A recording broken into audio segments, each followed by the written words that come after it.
Let's read the Bible together. We are going to read John chapter 1, verses 1 through 14.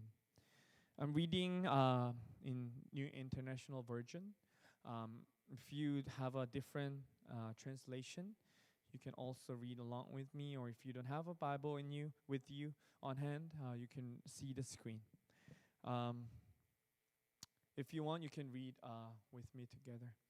In the beginning was the Word, and the Word was with God, and the Word was God. He was with God in the beginning. Through Him all things were made. Without Him nothing was made that has been made. In Him was life, and that life was the light of all humankind. The light shines in the darkness, and the darkness has not overcome it. There was a man sent from God whose name was John. He came as a witness to testify concerning that light, so that through him all might believe. He himself was not the light. He came only as a witness to the light. The true light that gives light to everyone was coming into the world. He was in the world, and though the world was made through him, the world did not recognize him. He came to that which was his own, but his own did not receive him. Yet to all did receive him, to those who believed in his name, he gave the right to become children of God. Children born not of natural descent, nor of human decision or a husband's will, but born of God. The Word became flesh and made his dwelling among us. We have seen his glory, the glory of the one and only Son, who came from the Father, full of grace and truth. Amen. Today is the last week of Advent. Advent again is from the Latin word adventus, meaning coming. The season of Advent starts 4 Sundays before Christmas, and then today is a week of love. As you see up here, we have lighted up the 4 candles because on each week we light up 1 candle, and then next week on Christmas you will see we light up our very last 5th candle together. How would you define love? If your children ask, and mom or dad, what is love? How would you answer to the question? There will be various definitions of love, but about love, there was a really popular book in about a decade ago, 5 Love Languages. This book said all human beings use 5 different languages to give or to receive love from one another. Those are words of affirmation, acts of service, receiving gifts, quality time, and physical touch. This tells us love is more complicated than we think because each person accepts and gives love differently. For some people, the love can be a word that gives or give you some painful memories from the past. Or some people will become super excited or happy as soon as they hear the word love. Some might say their life is way too competitive and too packed and busy, so they don't really have time to think about what love is. But let's take a pause from where you are and let's ask ourselves these questions. Do you love people around you?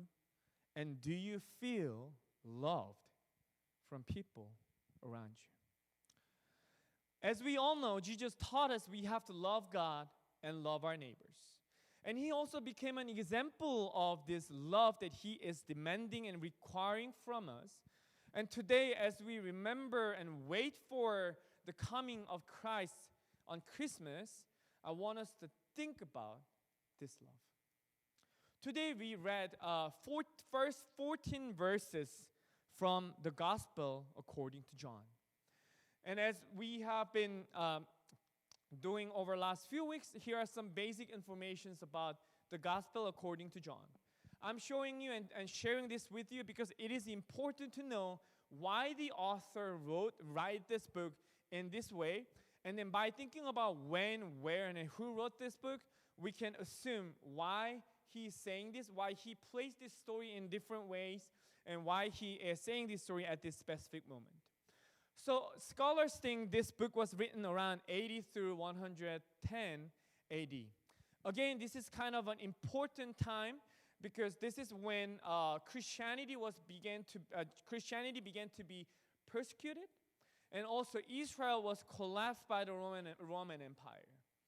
And then the author is known to be John, the apostle traditionally, but we do not really have a specific evidence of it, but that's what the traditions are saying.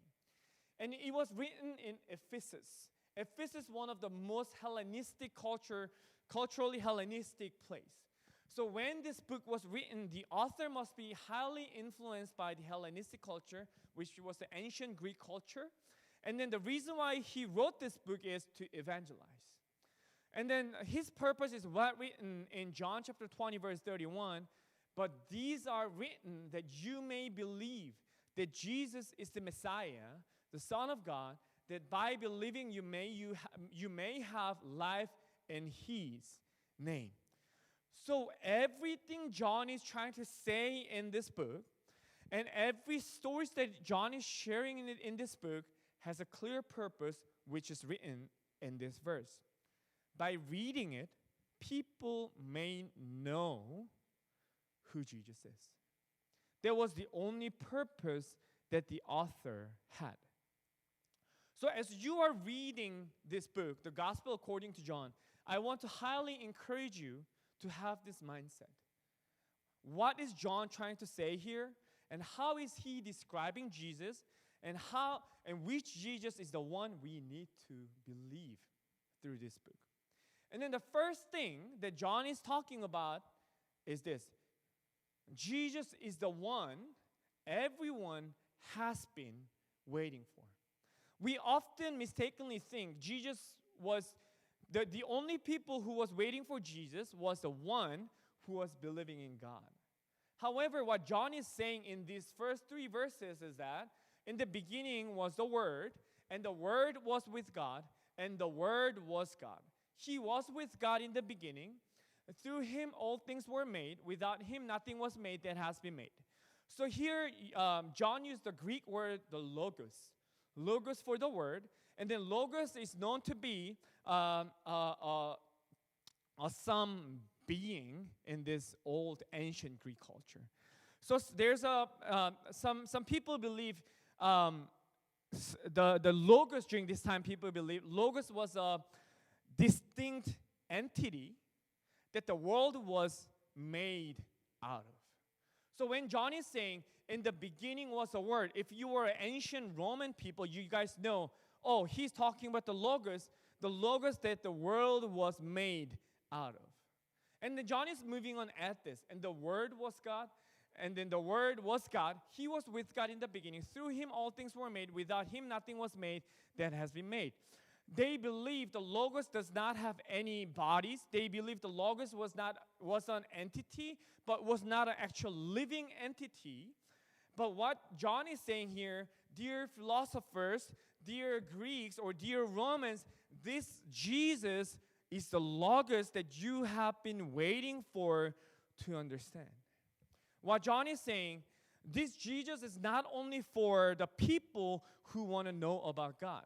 This Jesus is also the one that every single wise man and every single scholar, every single person in this area has been waiting for to understand. Same thing for us.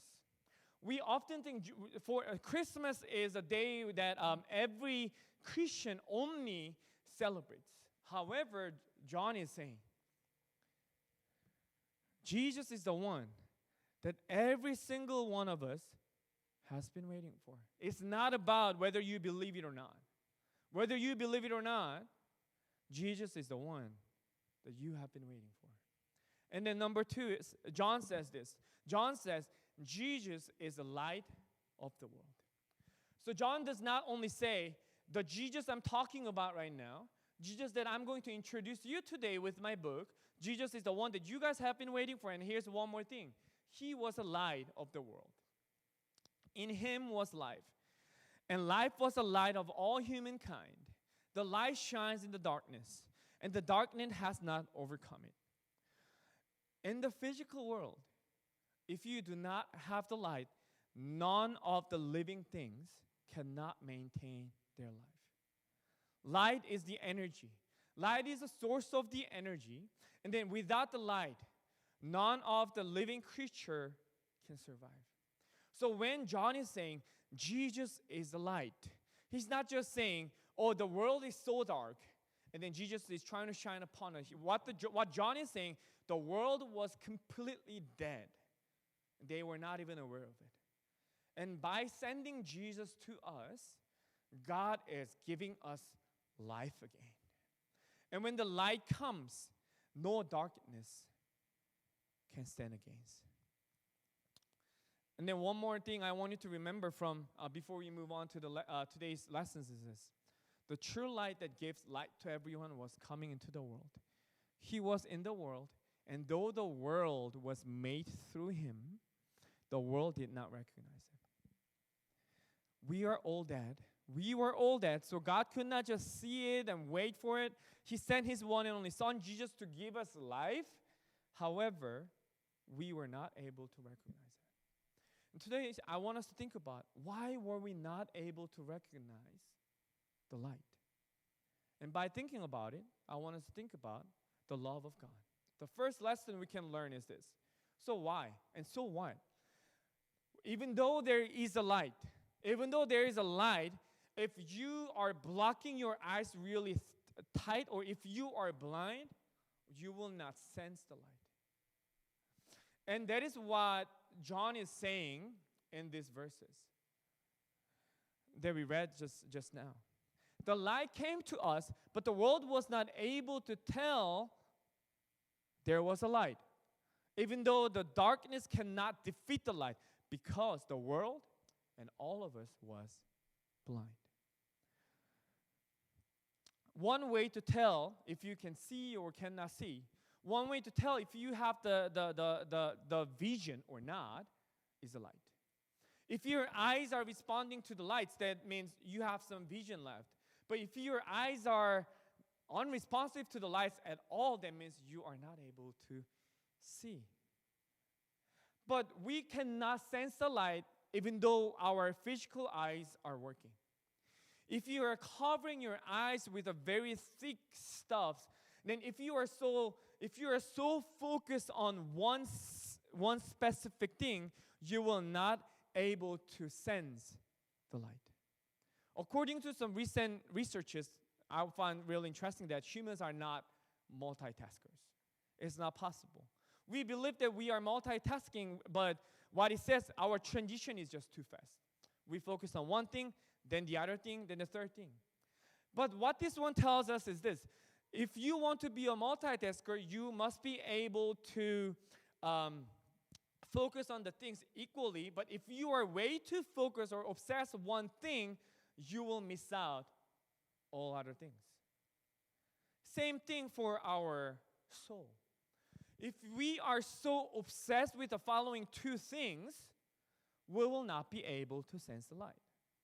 The first thing that makes us spiritually blind and not be able to sense the light is this.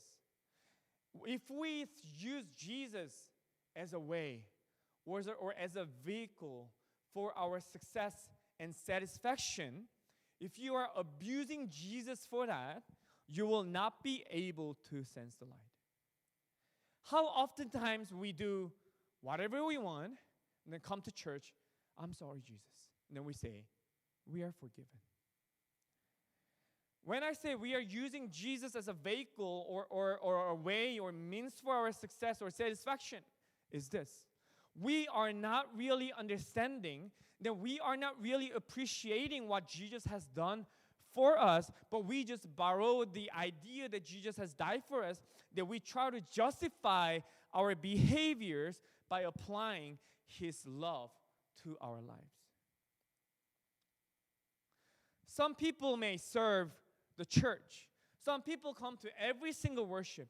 But if they are coming to worship and if they are coming to the volunteer works for their own satisfaction, and they are making the church or the gospel to make their dreams or ideals come true, they are the ones whose eyes are getting blind spiritually. And then the second point that we are making ourselves blind is this: we love ourselves more than God. To think about this, we have to think about our sins. We are getting more knowledge about the Bible. As we are coming to church more and longer, we are accumulating more knowledge, biblical knowledge, or knowledge about the church more and more in our heads. And what's really interesting, I'm glad we are not having any of these individuals at our church, but what's really interesting, if you see other side of the world or outside of this region or something, the people who are actually making issues in the communities, and then the people who are really causing a lot of conflicts and struggles in their household, in their business, in their personal community with friends, are the ones who say, I'm a true believer. We see that so often from us. Because they have so much knowledge and they believe their way is the only right way. And you may have seen some people saying, what I'm giving you is an advice, so you should listen to me. And then if no one is listening to them, they get hurt and say, I'm hurt. Because they are believing in their knowledge than the Bible. And another example that we can tell we love ourselves or our knowledge more than our God is this.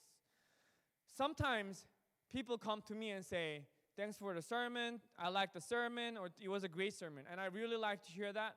And I'm really grateful whenever I hear that, because I feel love when someone tells me the words of affirmation. Remember that words of affirmation is my love language. Words of affirmation, words of affirmation.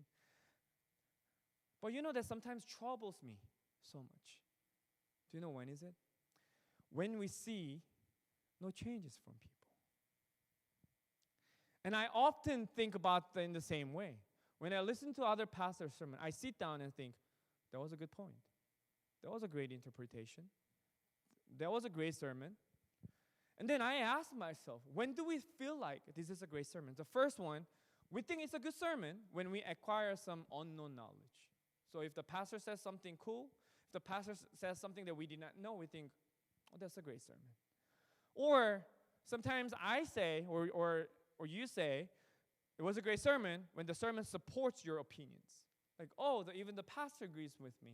Or even that like that megachurch pastor agrees with my ideas. I was like, oh, that's a great sermon. Or sometimes you just feel moved. Sometimes you hear the sermon, you feel something warm, or you feel like, I think like God is telling me something. But here's one challenge, and then one step further I want us to take is this. We listen to sermons every week, or more than once a week. If you go on a YouTube or if you're in a podcast, you can listen so many different sermons from so many great pastors. As we listen to their sermons, as we attend more services, yes, we become more knowledgeable about the Bible. And then my question is this: do you live and do you practice what you've been told? We often think we know something more. Yes, we felt something, but if changes or practices are not following your learning, we are not really listening to God. So as a pastor, there's something I'm dreaming of. I'm not saying we have to make drastic changes in our lives. But I believe every day in our life, God is telling us something. Let's start from there and make changes little by little in our daily lives. Because without practice, without deeds, our faith is dead. And number 2, honesty is a fruit of love. Since we read verse 9 to 11, I'm just going to read from 12 to 14. Yet to all who did receive him, to those who believed in his name, He gave the right to become children of God, children born not of natural descent, nor of human decision or husband's will, but born of God. The Word became flesh and made his dwelling among us. We have seen glory, the glory of the one and only Son, who came from the Father, full of grace and truth. Next week is Christmas. And if Jesus is coming back tonight, who are waiting for us who've been waiting for Christmas? How many of you will think, yes, Jesus, I've been waiting for you? Or another thing I want to ask you is this: do you live your life as you pray for? When we come to church and pray, or when you attend your Bible studies or small group meetings, or when you are having some religious meetings on your own, we act like, we say like we are entrusting everything to God. However, when we leave that place, leave that meeting, leave that building, and then we go outside, we worry about the same problem again and again and wrestle with the same problem again and again and again and again. We often say, God, we entrust you everything. You are the Lord of our lives. Without you, we cannot live, or we cannot breathe even a moment. So without you, we are nothing. However, when we leave the church building, or when we leave and go back to our daily lives, who is the Lord of our lives? You know, we come to worship. And worship is a Greek word, from the Greek word proskuneo. And proskuneo it means to kiss. This was often used when a person kissed the hand of a superior. So worship is a time we kneel down before God and then kiss on his hand because we have so much respect and so much fear for him. If we respect someone, if we really have fear, we cannot really hide anything from the person. Same for God. If our worship is a time we show our respect to him, if we really love God, and if we are being really honest with God, we will be recognized the light because we are not hiding anything from God. So here is a question.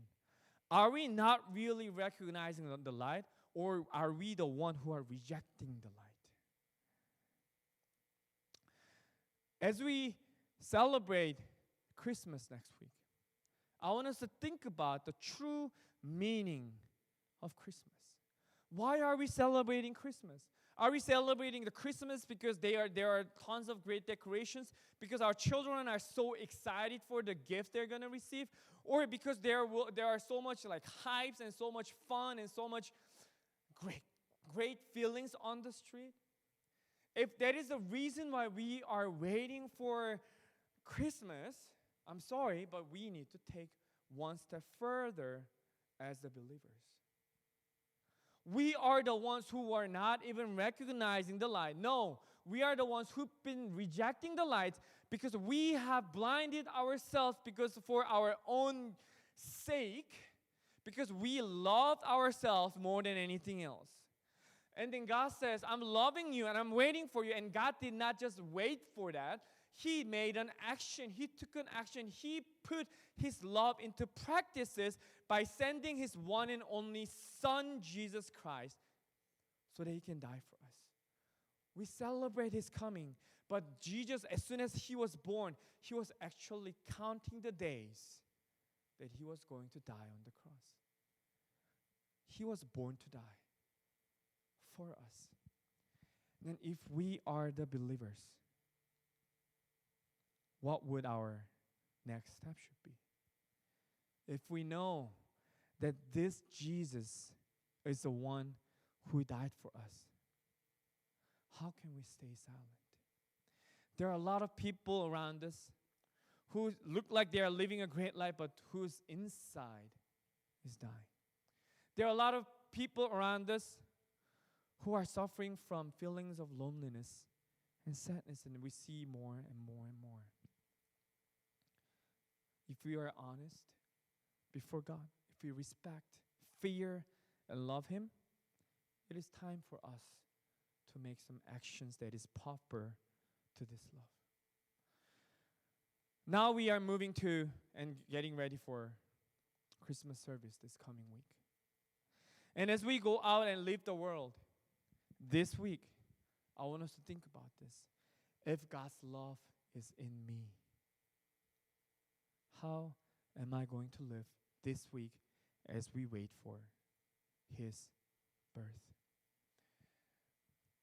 Here are some thoughts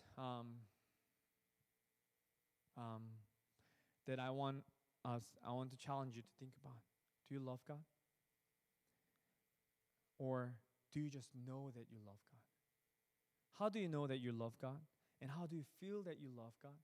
And how is that love revealed in your daily lives? Are there anyone around us who needs some warm words from us? Then let's go and say that words for them. Is there anyone who needs some warm hugs from us? Let's go and share some hugs with them with God's love so that they can feel loved and they can be cared when our Christ Jesus is born.